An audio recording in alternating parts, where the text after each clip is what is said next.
And especially after a year like we had in 2020, I'm sure, it's easy just to go to the credit card and like put stuff there because you didn't expect this gigantic surprise. And maybe you didn't have the money in savings and the security to get yourself through a year like we had. But with credit cards being 15 to 29%, the cost of money is a really important detail to pay attention to. And get to the root of why that's there. Yes. Money can be complicated. Let a nerd help you. We're here to demystify the complex nature of money by getting you answers from financial nerds and whiz kids. Welcome to Ask the Money Nerds, a weekly segment of the Wealth Labs podcast where we answer your most pressing money questions. There are plenty of things you can do to improve your finances. Without this one technique, this one step, it's all for nothing. If you want to secure your financial future, you got to automate the capture of your wealth and create basic habits that lead to financial success. The good news is it's elegant, it's simple, yet it's very profound when you take this step. This is going to be critical for 2021. But you got to be really careful because many retirement planners and salespeople will tell you something that sounds so similar.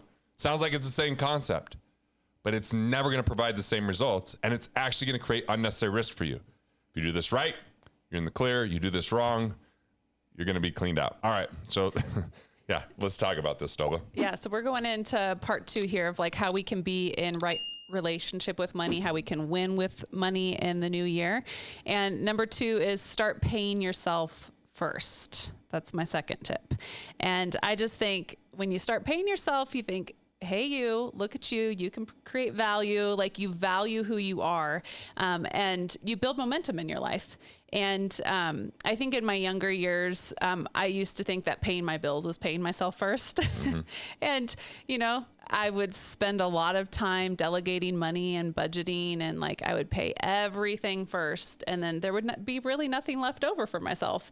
And that really influenced my mindset and my relationship with money. And when I started creating a separate account to flow money into that was specifically for me, it was a game changer for myself. And so that's something that I want to encourage people to do in this new year is see your value, acknowledge it, pay yourself, and then experience the momentum that creates. And you may have to create a little side income to do this. Mm-hmm. You might have to restructure and refinance, which it's a really low interest rate environment if you can qualify to do this. You might have to plug financial leaks, right? Which could be taking a low interest rate earning investment and paying off a high interest rate loan, and that frees up that cash flow so you can start putting this money aside.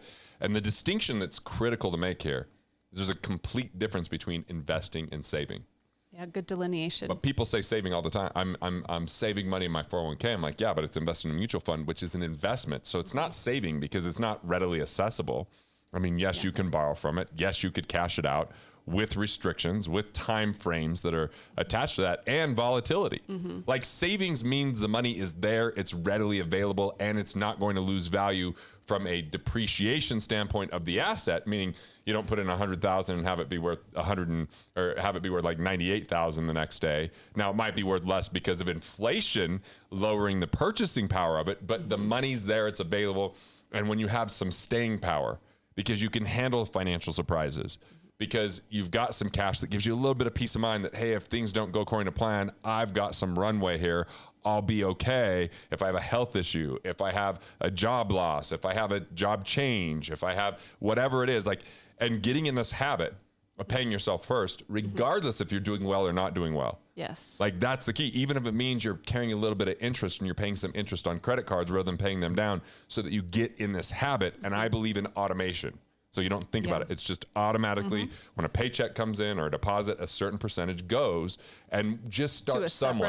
Separate account. So you don't commingle the funds so that you can start building this staying power and liquidity. I call it peace of mind rather than an emergency fund. Yeah, I like that terminology. Emergency is like, oh, I got to have an emergency to use it. Don't want you to be an emergency. Peace of mind fund is even if I don't use it, I feel better. So I can be more productive. So I'm in less worry about chaos or financial turmoil. I've got some ability to handle that. Yeah. So creating a separate account to pay yourself, make it automatic. And I think one thing to say here that's really important is start with 2% of your income. Start with 5%, anything just to build the habit. And from there you can increase it. Because I know one of the things that you've taught, and we haven't talked about it on the podcast in these videos in a long time, but 18% is kind of the percentage to build To work up towards, to. yeah. And can you explain why it's 18%? Well, inflation lowers the purchasing power of our money over time. So there's 3%. Technological change, because we'll be buying things that we don't know that even exist today. So that's 3%. Planned obsolescence. I mean, things break down. I feel like they're always replacing dishwashers. So there's 3%. So a propensity to consume, which is a luxury once enjoyed, becomes a necessity, another 3%, because you're going to buy things that you're like, oh, I love this. I want to continue to have better food, better lifestyle, nicer clothes, whatever that is. And 3% for tax fluctuation, because those taxes could go up in the future. And then the last 3% is for yourself.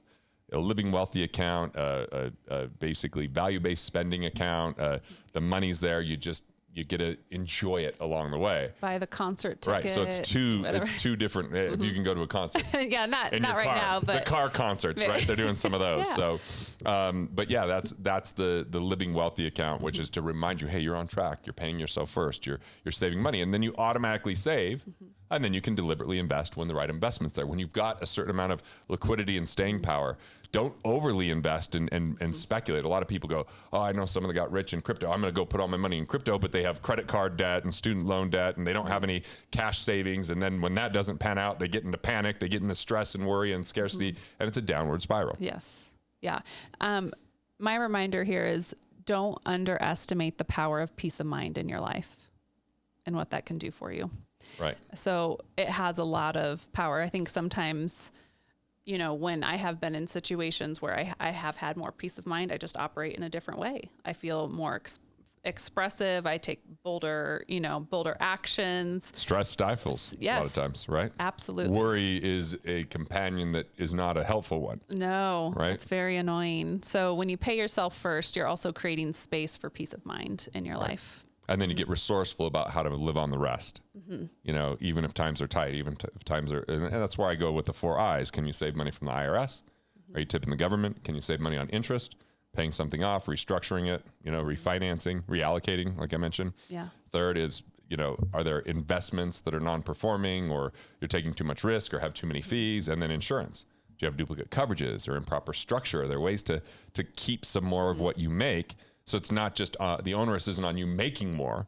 It's on you being efficient and expansive, both.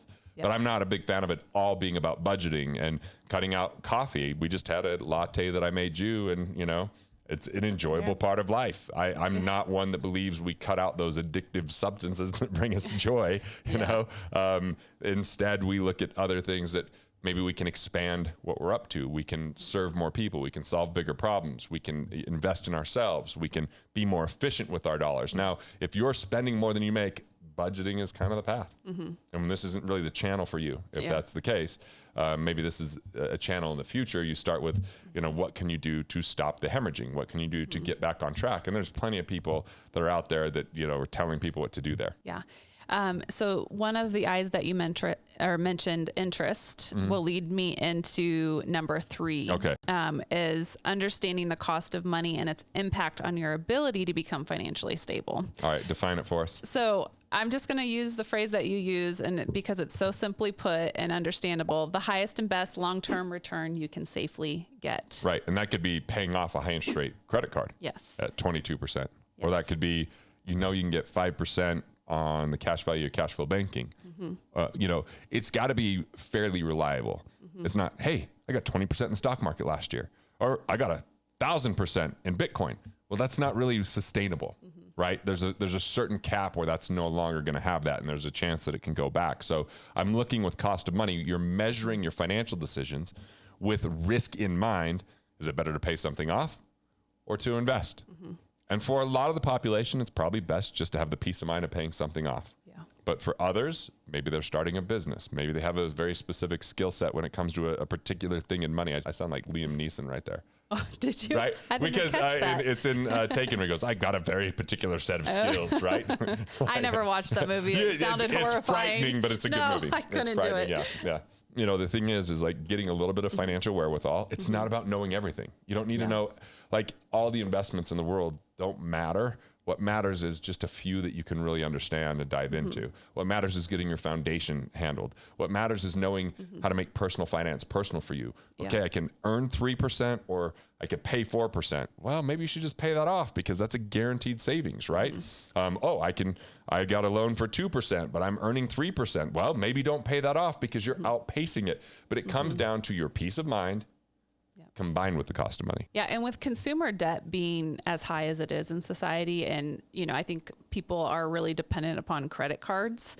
And it's easy. Like, I understand so many people are a paycheck away from being in a tough spot. And especially after a year like we had in 2020, I'm sure, it's easy just to go to the credit card and put stuff there because you didn't expect this gigantic surprise, and maybe you didn't have the money in savings and the security to get yourself through a year like we had. But with credit cards being 15 to 29%, the cost of money is a really important detail to pay attention to. And get to the root of why that's there. Yes. Was it an unexpected surprise? Because that can happen. Or was it overconsumption because we're trying to buy our happiness and spend our emotions and think that stuff will bring sustainability, but it brings temporary. It's like a drug. It kind of gives you a boost there, but then it's gone, right? Yeah. Like I get a new vehicle.